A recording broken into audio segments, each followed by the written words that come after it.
Thanks very much for inviting me. Jacques would be mad at me if I didn't wear my cycling ambassador jacket, so I am. And I'm going to talk about the 52-week bike challenge as fast as I can, because this was originally a 20-minute presentation, and we're doing it in 5. So, get your pen to paper. Okay. Steve already told you all about me, so I can skip this part. Oh, it's a lot better when you say, these are my kids that I made myself with stuff I had around the house. You got to say fast. This is the first cyclist in my life. That's my father. He always made sure his kids had a bike and a pair of skates, because he said you couldn't be a kid if you didn't have those things. He loved to bike when he was a kid, and as you can see, he kept biking until the end of his life. This is about Vélo Cape Breton a little bit. It's 10 years old. It's mostly cycling advocacy. I can just tell you that we don't do racing. We're trying to get people out to ride their bicycles every day, all year round, as a form of transportation, and to make it normal to ride a bike. And we need to know what we're dealing with here. Vélo Cape Breton is kind of an import. It's modeled after Vélo Quebec. And we know about Nova Scotia and about Cape Breton that it's old, it's traditional, it's rural, but we also can be bold and creative, and we're resilient. I mean, we're proving that every day. We're still here. This is a community profile for Cape Breton. As you can see, it doesn't look real good demographically, and I think you all are aware that we need to take some action. Ray Ivany told us that. Here's our public, a little bit about us. Physically inactive, overweight, and we're actually more overweight than people in the other part of Nova Scotia, which is not good. And the good news is that 40% of this chronic disease is preventable. A lot of it's preventable by exercise, which is what bicycling is. Economically, it's not so good. I'm just going to keep going, man. So, and this is the gist of it. It's like, so we're old, we're poor, we're shrinking, we're fat, we're inactive. And we have very little active transportation infrastructure. Oh, that is changing, and there are some great plans for CBRM for more active transportation routes. And I didn't bike all the way here from home because the Sydney River Bridge is out, but if you look at the plans for the Sydney River Bridge, that's going to be really beautiful when it's done, which I hope is soon. Okay, so the 52-week bike challenge is something that was invented by Vélo Cape Breton, and we want you to ride your bike for 30 continuous minutes outside 52 weeks of the year. That includes winter. So this is not normal. This is the winter cyclist. He used to be president of the bike club. And however, neither is this, which is just having your bike out in the wintertime and riding for fun, or like I do for work. Like this, the poor bicycle hauled my butt through every storm this winter. I think it deserves a medal. So why did Vélo Cape Breton start this? And here's some great pictures of people biking all year round, which you can do. We really wanted to get people out and have bicycles on the road, get motorists used to us. That's really important. It's a little bit scary when you first get your bike out to go somewhere in the springtime, and people in cars are like, what is that? They've forgotten who you are over the winter. Snowplow drivers know me, but they don't know everybody. And I just gathered up some quotes from people who have done the 52-week bike challenge, and over the years we get between let's say between 15 and 20 people sign up, and between 10 and 15 finish it. So, it's not easy, it's not for everybody, and a lot of things can happen. This is why people do it. The pure joy of cycling and the personal challenge that all seasons bring, no matter where we live.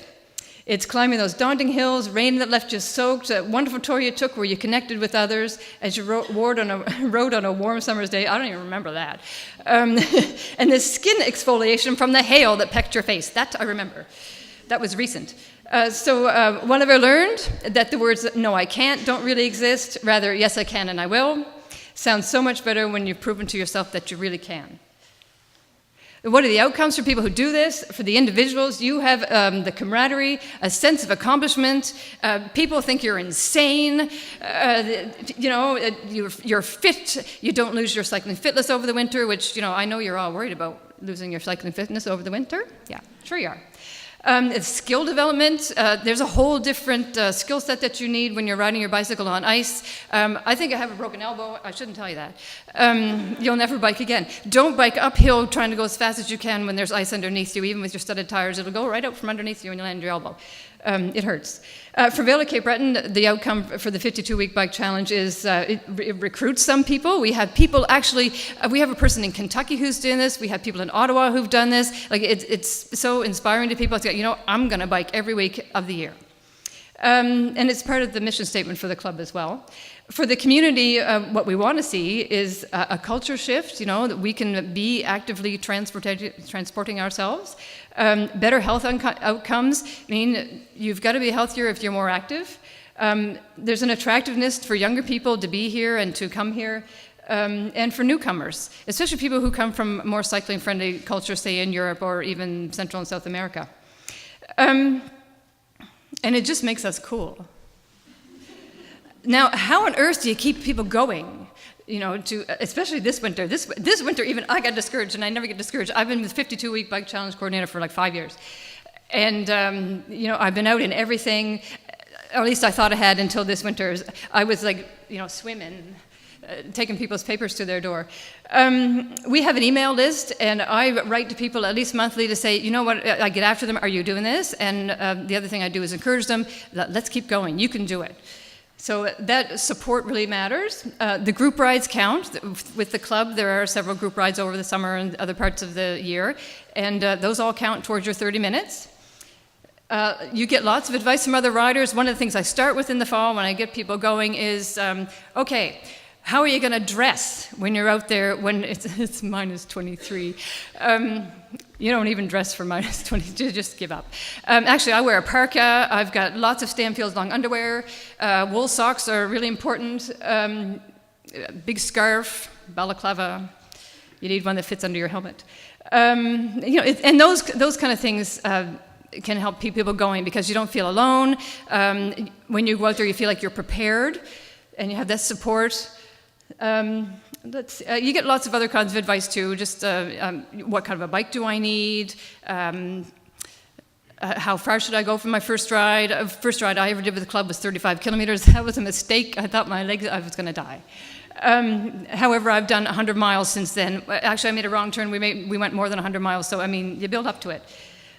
You get your recognition if you're a 52 bike challenge completer at the annual potluck, and you get a certificate. I have a pile of them. You get all the services of the association, your membership, etc. And that's it. That's how you do it. Now, what do we want to do with this in the future? We've got to keep going. We've got a good group this year. They lived through so far. They're going to make it. There's no way they can't.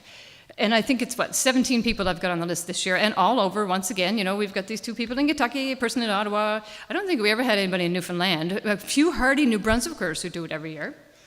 And we started a new thing because not everybody wants to ride when it's minus 20. So we have the Summer Fit Challenge, and what you have to do for the Summer Fit Challenge, you have to ride twice a week. It has to be a continuous hour, has to be outside. Somebody asked me, can you do it on a spin bike on the inside? And I said, no, you can't. You have to be out in nature, in the diesel fumes and all that, down the road.